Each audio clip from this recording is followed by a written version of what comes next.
अस्सलाम वालेकुम फ्रेंड्स, आज मैं आपको शीर कुरमा बनाने का एक मुनफरिद तरीका बताऊंगी। बहुत ही लजीज और आसान रेसिपी है। अगर आप मीठा खाने के शौकीन हैं तो घर में इसे जरूर ट्राई करें। आइए मजेदार सा शीर कुरमा बनाते हैं। अगर आपने अभी तक मेरे चैनल को सब्सक्राइब नहीं किया तो जल्दी से सब्सक्राइब करें और बेल आइकन को जरूर दबाएं। ऐसा करने से मेरी हर नई रेसिपी सबसे पहले आप तक पहुँचेगी। सबसे पहले कढ़ाई में 1 लीटर ताज़ा दूध डालें। साथ ही 4 सब्ज इलायची डाल दें और धीमी आंच पर दूध को पकने दें। दूसरी तरफ पैन में 1 टेबलस्पून घी शामिल करें। घी पिघल जाए तो इसमें 2 टेबलस्पून पिस्ता, 2 टेबलस्पून बादाम और हाफ कप छुआरे शामिल कर दें।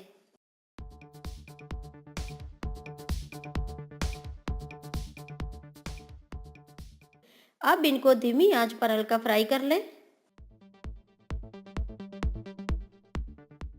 साथ ही दूध का भी ख्याल रखें।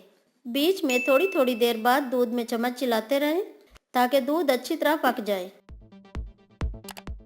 ड्राई फ्रूट को धीमी आंच पर 7 से 8 मिनट तक फ्राई कर लें।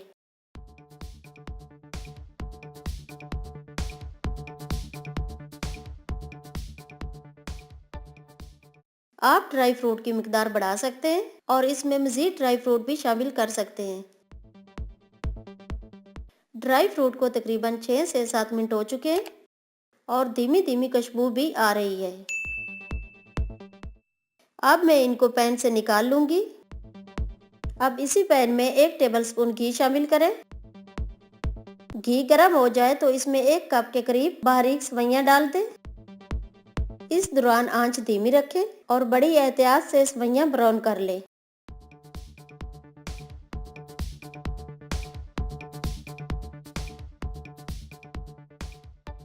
अब दूध की तरफ आते हैं। दूध अच्छी तरह बॉयल हो चुका है।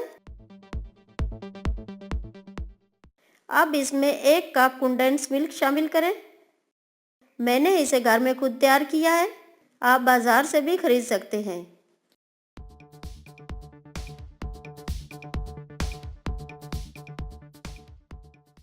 सेवइयों को भी देखते रहें ताकि सेवइयां एक जैसी ब्राउन हो।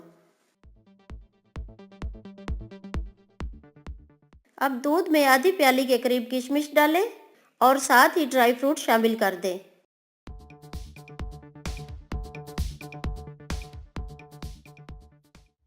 अब सेवइयों को देख लें। हमारी सेवइयां बेहतरीन ब्राउन हो चुकी हैं। अब दूध में हाफ कप के करीब चीनी डालें और चम्मच की मदद से मिक्स कर लें।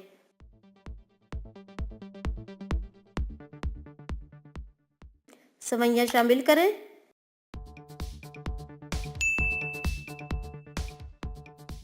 चम्मच की मदद से सेवइयों को दूध में अच्छी तरह मिक्स कर लें।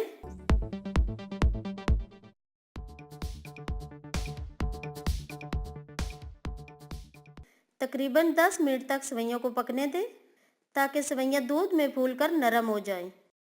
इस दौरान आंच धीमी रखें। बीच बीच में 2 से 3 दफ़ा चम्मच को ज़रूर चलाएं ताकि सेवइयां नीचे ना लगे और फूल कर अच्छी तरह गाढ़ी हो जाए। बहुत ही टेस्टी और यमी शीर खुरमा तैयार हो चुका है। आप इसे अपनी मर्जी के मुताबिक गाढ़ा या पतला रख सकते हैं। अब इसे बोल में उडेलें और गार्निश करने के बाद मेहमानों को सर्व करें। रेसिपी पसंद आए तो कमेंट्स में अपनी राय से आगाह करें और वीडियो को लाइक करना ना भूलें। इसी के साथ इजाज़त दीजिए। अल्लाह हाफिज़।